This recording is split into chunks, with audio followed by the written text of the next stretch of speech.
Bharatiya Janata party Himachal Pradesh media विभाग के प्रभारी रणधीर शर्मा ने अपने बयान में कहा कि भारतीय जनता पार्टी का आरोप है कि हिमाचल प्रदेश की वर्तमान कांग्रेस सरकार केंद्र सरकार के प्रोजेक्टों को रोकने का काम कर रही है। उन्होंने कहा कि केंद्र सरकार द्वारा कांगड़ा जिला में केंद्रीय विश्वविद्यालय स्वीकृत किया गया था। इसके लिए देहरा और धर्मशाला दोनों जगह जमीन देखी गई और निर्णय हुआ कि दोनों जगह अलग अलग कैंपस बनेंगे।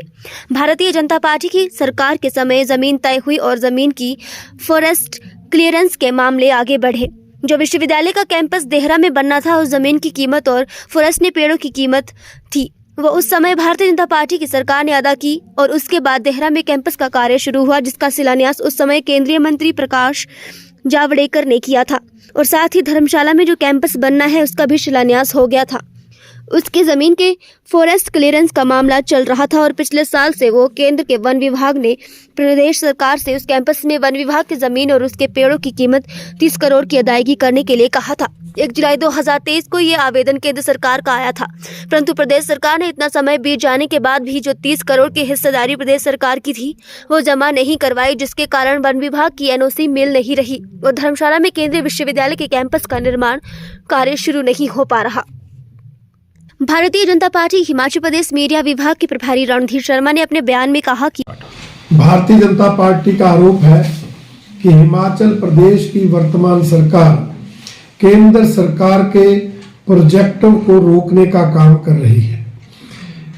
कांगड़ा जिला में केंद्रीय विश्वविद्यालय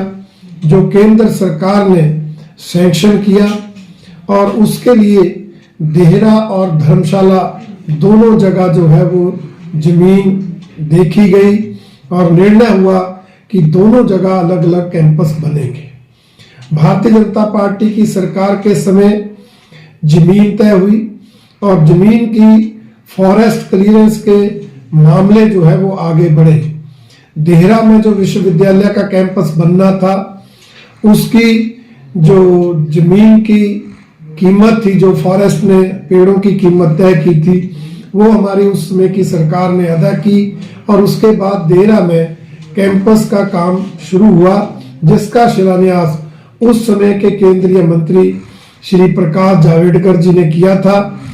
और साथ ही धर्मशाला में जो कैंपस बनना है उसका भी शिलान्यास हो गया था। उसकी जमीन के फॉरेस्ट क्लियरेंस का मामला चल रहा था और पिछले साल से जो है वो केंद्र के वन विभाग ने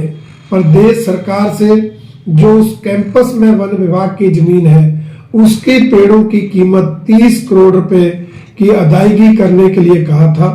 1 जुलाई 2023 को ये जो है आवेदन केंद्र सरकार का आया था, परंतु प्रदेश सरकार ने इतना समय बीत जाने के बाद भी 30 करोड़ रुपए का जो हिस्सेदारी प्रदेश सरकार की थी वो जमा नहीं करवाई, जिसके कारण वन विभाग की एनओसी मिल नहीं रही और धर्मशाला में केंद्रीय विश्वविद्यालय के कैंपस का निर्माण कार्य शुरू नहीं हो पा रहा है। इसलिए भारतीय जनता पार्टी की मांग है कि प्रदेश सरकार जो प्रदेश का हिस्सा बनता है 30 करोड़ रुपए वो तुरंत जमा कराए ताकि धर्मशाला में भी सेंट्रल यूनिवर्सिटी के काम को शुरू किया जा सके।